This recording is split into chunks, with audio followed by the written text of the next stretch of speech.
भारतीय टीम का रास्ता एकदम साफ है कि हराइए वेस्टइंडीज को और जाइए सेमीफाइनल में, लेकिन उसके लिए हाथ जोड़कर धन्यवाद बनता है दक्षिण अफ्रीका यानी साउथ अफ्रीका की टीम का, क्योंकि उन्होंने धराशायी किया, नीज तो नाबूद किया वेस्टइंडीज को।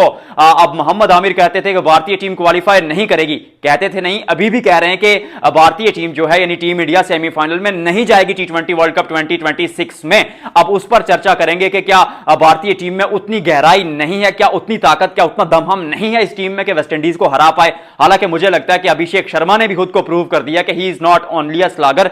थोड़ी सी भारतीय टीम की स्ट्रेटेजी की बात करेंगे, क्योंकि जिम्बाब्वे को तो आपने हराना ही था। भारतीय टीम में वो जब आप काबिलियत की बात करते हैं, स्किल सेट की बात करते हैं, तो मैंने पिछली वीडियो में कहा था कि बहुत भारतीय टीम में ताकत है। और एक मुकाबला अगर आप हारे हैं साउथ अफ्रीका से, जो कि निस्बतन मजबूत टीम है, और पिछले 28 मुकाबलों में जो आपने खेले हैं आईसीसी इवेंट्स में, उनमें से आप 26 मैचेस जीते हैं, तो फिर एक मैच हारने पर वो पैनिक बटन दबाना नहीं बनता था। वही फैंस ने किया, वही शायद टीम ने भी किया, क्योंकि दो तब्दीलियां की गई जो जस्टिफाइड थी। मैं पहले दिन से कह रहा हूं अक्षर पटेल को खिलाना बनता है, और शुरू पर ईशान किशन और अभिषेक शर्मा की अगर देखी जाए जोड़ी, तो दोनों जो है वो लेफ्ट हैंडर्स हैं, तो फिर एक राइटी को यानी राइट हैंडर संजू सैमसन को खिलाइए। छोटे छोटे कैमियोज खेलते, पहले मुकाबले में भी ऐसा किया था कि 20-25 रन बनाते, 12-14 गेंदें खेलते हैं, आज भी ऐसा ही किया। और फिर वो जो शुरू पर left hand right hand combination आ जाता है। और नंबर 3 पर जो समस्या थी कि मिडिल ऑर्डर में तिलक परफॉर्म नहीं कर रहे, सूर्यकुमार यादव उस तरह परफॉर्म नहीं कर रहे। अगर 3 पर ईशान किशन खेलते हैं, तो ईशान किशन ने तो सईद मुश्ताक अली ट्रॉफी में झारखंड के लिए नंबर 3 पर बतौर ओपनर नंबर 6 पर भी शो बनाया, परफॉर्म किया है। तो फिर जो बीच में मसला था मिडिल ऑर्डर का, वो भी सॉल्व होता हुआ थोड़ी सी भारतीय टीम की उस ताकत की बात करते हो T20 वर्ल्ड कप में, क्या एक और ट्रॉफी भारत के हित में आएगी, इस पर चर्चा करेंगे। सबसे पहले टीम आपके सामने रखता हूं, और इस टीम में शुरू पर देखा जाए तो अभिषेक शर्मा, अब बहुत बातें हुई कि ही इज ओनली अ स्लैगर। मैंने कहा कि स्लैगर नहीं है, प्रॉपर टेक्निक के साथ खेलता है। क्यों?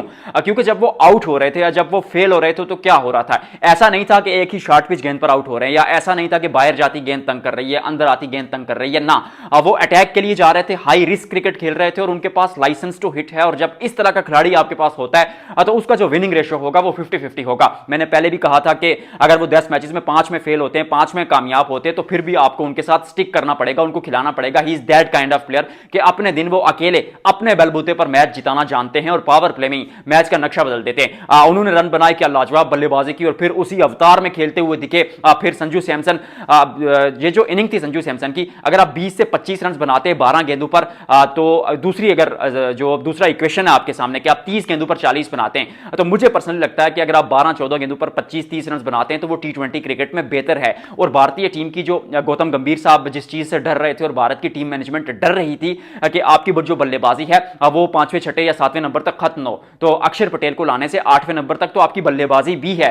क्योंकि अक्षर को देखा जाए तो वो आज 8वें नंबर पर बल्लेबाजी कर रहे थे, मौका नहीं मिला, वो अलग बात है, ज्यादा गेंदें खेलने का। लेकिन भारतीय टीम की जो ताकत, जो कमजोरी की बात हम कर रहे थे, कभी मिडिल ऑर्डर कमजोर है, वो तो सॉल्व हो गया, क्योंकि सूर्यकुमार यादव रन बना रहे हैं। हार्दिक को आप बतौर फ्लोटर कभी ऊपर कभी नीचे इस्तेमाल कर सकते हैं। मुझे ऐसा लगता था कि तिलक को निकालकर आपको रिंकू सिंह को रखना चाहिए था, लेकिन अगर रिंकू चले जाते हैं, तो फिर रिंकू की वो जो मुझे ऐसा लगता है कि जो थोड़ी सी भारतीय टीम मिस करेगी, कि रिंकू सिंह को होना चाहिए था। शायद आपको 5 ओवर्स में 60 रन चाहिए हो, तो अक्षर पटेल वो ना बना कर दे, तो वहां पर आप रिंकू को खिला सकते थे, क्योंकि तिलक ऐसा काम कर नहीं रहे कि उनको कंटिन्यू किया जाए। पिछले 1-1.5 साल में बहुत परफॉर्म किया, 2 सेंचुरियां भी बनाई T20 क्रिकेट में, न्यूजीलैंड के अगेंस्ट परफॉर्म किया, इंग्लैंड के अगेंस्ट परफॉर्म किया, लेकिन एट दिस स्टेज वो पाकिस्तान के खिलाफ एशिया कप के फाइनल में जो इनिंग खेली थी, मैच विनिंग, उसके बाद कुछ किया नहीं है। और अगर बात की जाए रिंकू सिंह की, तो he is absolute giant finisher, और मुझे लगता है कि रिंकू को खिलाना चाहिए।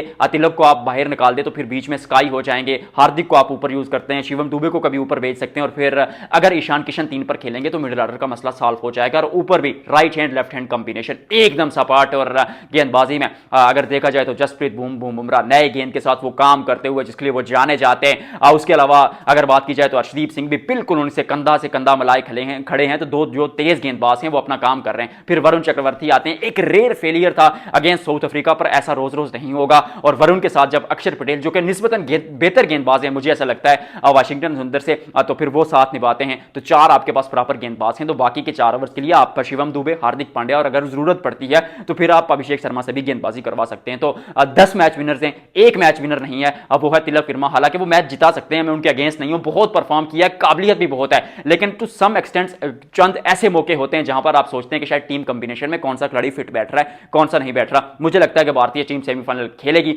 मोहम्मद आमिर जो मर्जी प्रिडिक्शन करें कि भाई स्लॉगर है, टीम इंडिया नहीं खेलेगा, मुझे ऐसा लगता है कि भारतीय टीम आपको फाइनल खेलते, सेमीफाइनल खेलते हुए नजर आएगी। वेस्ट इंडीज को हरा देंगे कोलकाता के मैदान पर। 2016 का जो है वो बदला भी चुकाना है।